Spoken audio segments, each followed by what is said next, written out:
the financial services news you might have missed podcast. This is where I find news gems that might not have gotten their full chance to sparkle, and I dust them off a little bit. I'm joined by my trusted co-host and, more importantly, my trusted financial advisor, Brandon Galisi of Galisi Financial, now with a brand spanking beautiful website. Brandon, how's it going? Yeah, thanks, Allie. Things are going well. To your point, just updated my website. I made sure my offerings are up to date. It's a bit more sleek than it was before. The user experience should be a bit better. And I use this really cool tool called Framer. I don't have any affiliation with them, but it was like working back and forth with a web developer that was an AI agent. So I built my previous website, but it certainly took way longer the first time compared to this one. So it was a pretty cool experience. And now I've got full control over it. So if I want to go in and update copy, I can easily go in and do that without having to bother a web developer to change some text on a website. So yeah, I'm pretty pleased with it. Good for you. That's great. Yeah, thanks, when Adam. I got my website converted over to something that uses AI, gosh, this makes things infinitely easier. Yeah, absolutely. But what about you? What have you been up to this week? I leave tomorrow to go to Disneyland. So FYI, everybody, we're off next week because I may or may not be on Space Mountain. The work stuff is all taken care of. Have I fully packed? Have the kids fully packed? Nah, but we'll get there. Yeah, that's going to be super exciting and should pretty much get beautiful weather whenever you come out here to Southern California. So that's going to be an awesome trip and much deserved break as well. Yes, thank you. Although we were looking at the weather and I kept seeing low to mid 90s for next 90s. week. And I was like, oh, goodness. Is this typical or are we bringing like the New York redonkulous over to the other coast? What is this? For some reason this summer, I was just talking to Amanda about this. It has been the hottest summer that I can remember in Southern California so far. I don't know why that is, but it has certainly been hotter than normal. I mean, we usually don't even hit 80s a bunch of consecutive days where I'm at in San Juan, and we've been consistently, at least the high is in the 80s. I mean, I think today it's like 83. So all things held equal, really not too bad, but compared to it being 77, you know, a little more warm. But again, I can't really complain too much because I acknowledge that I am now spoiled. You're very lucky, and I'm glad that you know that. Yep, I appreciate it. And I definitely know that. Good. So our first piece of news this week is from AtoZ Communications client VastAdvisor, the AI organic growth operating system for wealth management firms. So VastAdvisor announced the closing of its successful $1 million safe round this week, which was led by fabulous fintech leaders Jason Pereira, Danny Fava, and Sally George. The firm is going to be using its funding to propel its product roadmap forward and support its go-to-market efforts. Yay for VastAdvisor. So excited for them to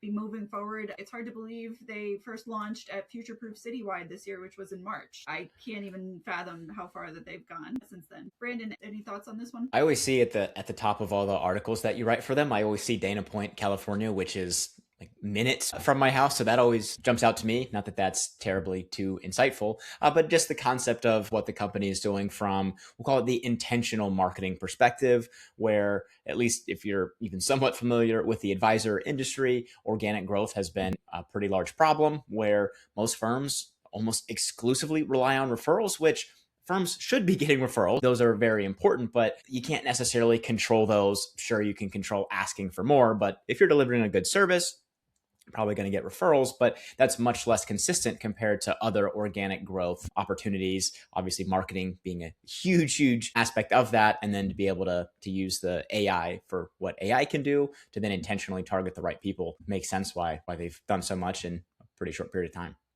Yeah, thank you. And I should say, so obviously I will not be announcing this next week, but I can let you know that there will be some news that's coming out early next week saying that had there been a podcast next week, they would also have made it. Hey, we might have to bring that one up in 2 weeks then on our next podcast then. All right, fair enough. Good point. So the second piece of news is from estate planning technology company Empathy. They have a 2-day art installation in Grand Central Terminal in Manhattan on August 20th, which is the day that we're taping this, and August 21st, which is when the podcast will come out. The installation, called Legacies Live On, Own Yours, Honor Theirs, comes ahead of Make a Will Month and Grief Awareness Day. I also thought that it was interesting, given that this is getting close to the 25th anniversary of 9/11, and this would be up in New York, that hopefully that's appreciated by those who are going past it. But what I also thought was interesting about this, in the press release announcing this, Empathy showed some research that they did that found that 27% of Americans have never discussed end-of-life wishes with their loved ones and basically have no plans to.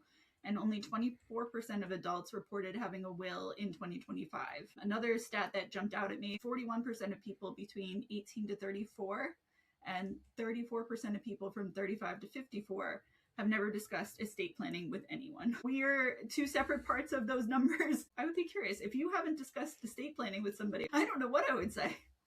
Yeah, I mean, I try to bring it up in client conversations. It's typically not top of mind for a lot of folks, especially in this demographic. So I was very much not surprised by the data here, especially when you're young.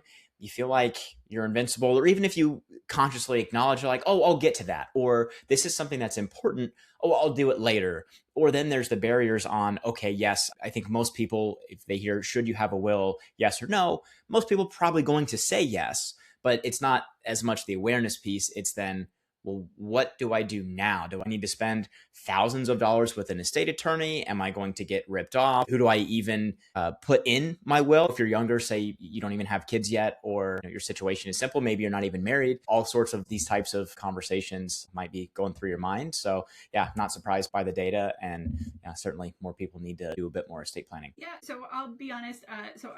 I do talk about it. I recall doing a will right before my son was born, my first child, and feeling like, oh, got to make sure, God forbid something happens, who's going to be custodian. I did it on like LegalZoom, and I don't even know how legal that was, but it made me feel better. Now my situation's a little more complicated, and I was fortunate, and I found somebody who specializes in an area that I need. But yeah, agreed. I could understand how people feel like, well, I'm 30 something, I'm 40 something, I'm fine.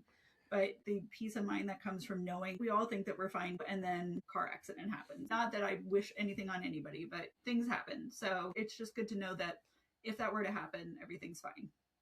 Absolutely. And I think you brought up the point that when I probably talk about estate planning the most, especially with younger clients, it's almost always about that guardianship aspect where I tell clients, look, yes, we care about where your assets go, but I care much less about that compared to making sure your kid has the person that you want to get custody of them. God forbid something were to happen versus now the state decides who takes care of your child. Yes, we'll figure out the assets. It's going to be important to make sure we've got our beneficiaries and our transfer on deaths and those basic things, which, quick aside, those actually supersede a will. So if you have an investment account and say, and put in your will, oh, I want child A to get this investment account. But if in the beneficiary section, it was an ex-spouse or someone else, person who's listed as the beneficiary is going to get those assets. So that's important. But again, if you do have children, at least get something in place. And I'll share one of my favorite resources. I have no affiliation with them, but there's a site called freewill.com, and you can at least get basic estate planning documents in place. So as you mentioned, if your situation does get more complex, probably going to make sense to partner with an actual estate planning attorney, but at least to get basic documents in place, the guardianship that we're referring to, you can effectively get a will in place and some of the other important documents for nearly free. You do have to pay for a notary, but that's a pretty cheap way to get some important documents in place. And it kind of has a TurboTax or Free Tax USA type of onboarding flow. So it's not too complex and it kind of walks you through it, at least to some degree. So again, no affiliation, but it's a good resource that I've directed some clients to. Yeah, thank you for that. I think it's also great knowing how much the technology has caught up to this so that many people can just literally, whether it's that or there are various alternatives. Yes, there's probably more cost to the alternatives, but can go online, can sit with your financial advisor, and 1, 2, 3, it's basically done. That's amazing. And I think all the more reason that people should just get this stuff done, because if it's really that simple, decisions and move along, let's do it.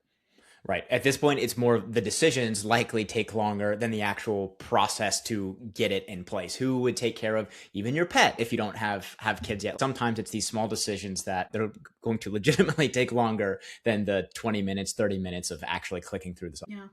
But to that end, I can't imagine not having that conversation with whether you live by yourself, whether you have a spouse or whatever, whoever in your family to, in your case, who's Perla going to? If you're not going to like have the conversation and say, hey, so-and-so, I think that you would actually be the best owner for her. She seems to like super duper like you. We need to be having those conversations amongst ourselves too, versus just saying, oh, it's related to death. And that's not something I feel like talking about. Yeah, absolutely. I mean, I completely agree. And I think some people, they get either afraid of those conversations or they know it's important, back to what we talked about earlier, but they just seem to never get around to it because life's getting in the way. But I completely agree. Very important conversations to have. And now with the additional resources that have increased the accessibility of this, even less excuses, if you will, to not at least get. Exactly.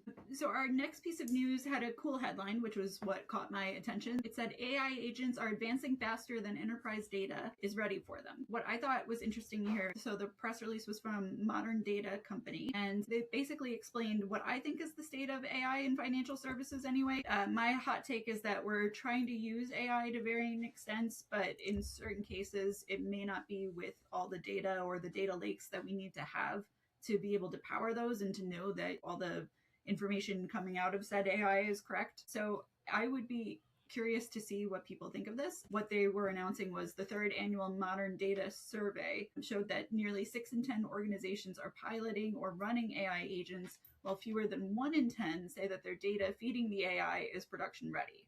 So on the one hand, totally get it. We're moving toward agentic AI and everybody's got to be in that space to be competitive.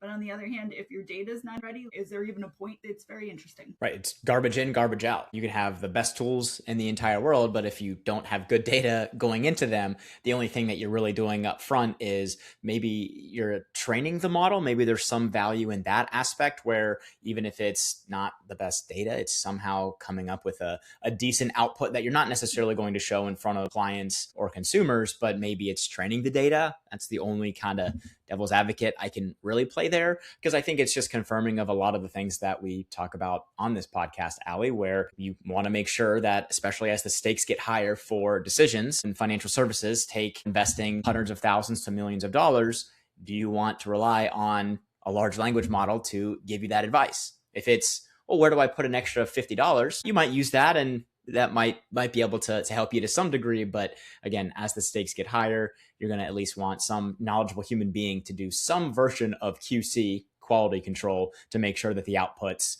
at least seem like they're in the right direction. But that's at least my humble opinion.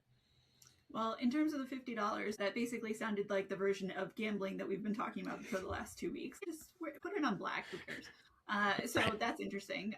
But yeah, I would be curious then. So if this is basically the state of things where we're moving the technology forward, but not the data, then does that mean that basically the usage of AI is going to increase vastly once we really do get the data where it needs to be? So I think everybody keeps saying we're in the early innings of AI, and I think this further proves that we very well could be, because if even the data is not ready for it, then as we keep moving, there's only going to be further adoption as things are actually probably where they ought to be. Yeah, I agree with you there. I mean, I think people are starting to use it more and more, but that data is always going to be at least some level of an issue, because even if we've quote unquote figured it out, there still does need to be that quality control in some form or fashion. Because now, again, let's take a financial planning model where if you're projecting out and doing all these things in financial planning, if there's an error in either the data, there's a formula error, again, it's going to take that human to determine, does this even seem legitimate? If you put some numbers in and just, oh yeah, here's the output,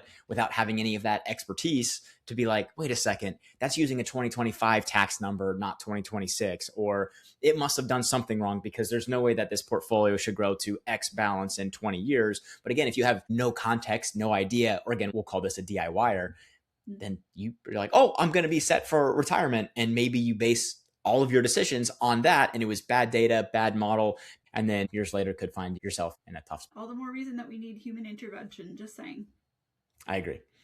So our last piece of news is from Pontera, which announced its upcoming expansion into non-discretionary advice. As the press release said, the non-discretionary offering goes well beyond general aggregation, adding enterprise-grade functionality, drift calculation, rebalancing advice, communication infrastructure, supervision alerts, audit trails, and reminders, reducing both manual workload and administrative burden. This is going to go live in September, and there's a waitlist that's already been formed in case anybody's interested and wants to join. So I was curious, I think I know the answer to this, but in terms of non-discretionary retirement-related advice, what would that be versus discretionary? So discretionary is going to be when it comes to the investment side of things, where as an advisor, I don't have to call a client if I want to make a trade, for example.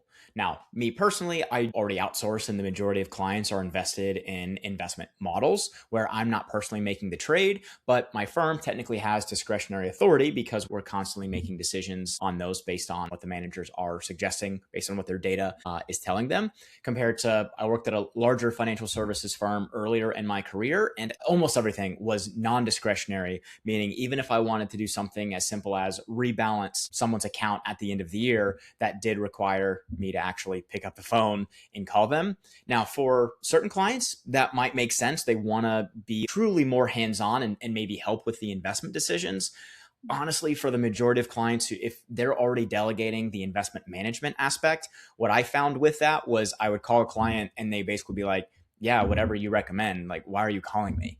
And it's like, well, I have to because of this reason. But for the most part, I felt like it was a waste of everyone's time because like they just said, well, whatever you recommend. I'm like, well, I could have just clicked the rebalance button at the time and saved us all the time of this phone call. But that was the way things worked back then. But that was a very long answer to your short question of discretionary versus non-discretionary. Obviously, in my case, I work with you and I've elected to, Brandon, do whatever you got to do. I trust you.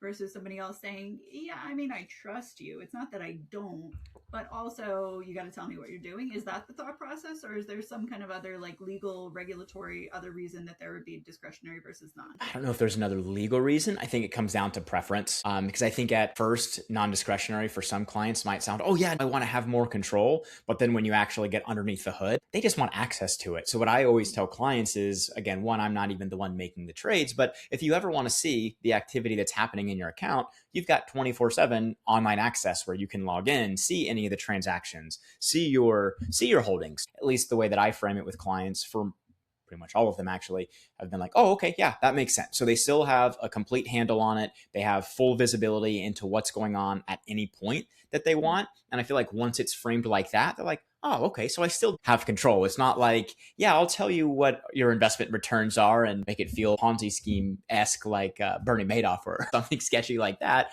It's like you can log in at any point and see how everything is happening. So again, at least for a client that I think is working with an investment advisor, more, I think, likely go the discretionary route as long as there's still visibility, at least in my opinion. Okay. I would be curious then, and obviously I don't know the answer, but how much of a bifurcated system we have, whether it's 90-10 in favor of discretionary, if it's 50-50, and it's basically if you're with an independent RIA, you're discretionary, and if you're with a bigger firm, you're not. I should have looked that up before I asked you the question, but I don't know. Yeah, I'm not sure because each firm can operate a little bit differently. I would suspect that an independent REA is probably going to have more discretionary. Again, similar concept where the client still has full access and visibility into their account. And then even at that same large financial services company that I started my career in, they've only recently allowed for a new discretionary type of model. They had a more quote unquote automated, slightly robo-advisor-esque previously, but then everything else was considered non-discretionary. So the fact that firm even is getting into this discretionary space is likely telling of, okay, well, more clients probably want this than don't. Because again, if you're a DIY and you say, I would never give up control, well, then you're not the ideal investment management client to begin with. So, it makes more sense that we're leaning more towards discretionary, but still the guardrails, visibility, and accessibility in place. So hearing Pontera's offering, obviously, so this is you back in the day, not you now, but do you feel like this really would have saved you some headache and whatnot, or is this just sort of giving you another way to accomplish the work that you would have done anyway? I mean, I think the cool part about Pontera is giving access into certain 401k plans. So if someone has all their money tied up in a 401k, you can now advise a client on that and even bill from that particular account. I think that's the overall value. And again, maybe it's nice to have to provide someone an option where maybe before they would not even be interested in this discretionary model in their 401k. Maybe they historically have been a bit more DIY, but now they do want to engage an advisor. And instead of paying out of pocket, they want to pay directly from their current 401k plan, but still maintain complete control of even making the trades themselves versus allowing an advisor to outsource it for them. So I don't think it's a negative thing. I don't know how many people will use it. It might open up another market for certain advisors. I don't think it's a bad thing because if anything, it's at least another option for that type of person that, again, really wants the control of even clicking the buttons themselves to make a trade. Yeah. I mean, hey, if it brings more people into the financial advice world and they're able to get what it is that they want, power to them. Absolutely. Yeah, completely agree. Well, thank you for another great week. So, fingers crossed, I will get to meet you next week. Although I'm not going to lie, normally I'm not this type of Disney park princess, but this time around I am. But I will get myself organized and we will figure out a way to meet up next week. Yeah, absolutely. We're looking forward to it. Safe travels. And yeah, hopefully we can grab dinner when you're in between parks next week. And yeah, for the listeners, we've never met in person. So obviously we've had a ton of these conversations, but a lot of face to face, but not in person, face to face. So looking forward to it. And yet I've trusted you with all of my money. That's true. That's true. And I'm very grateful for that. So yes, definitely looking forward to it. And thank you as always for being fabulous about doing this. Yep, absolutely. Thanks as always, Allie, and have a great trip. See you soon. Thank you.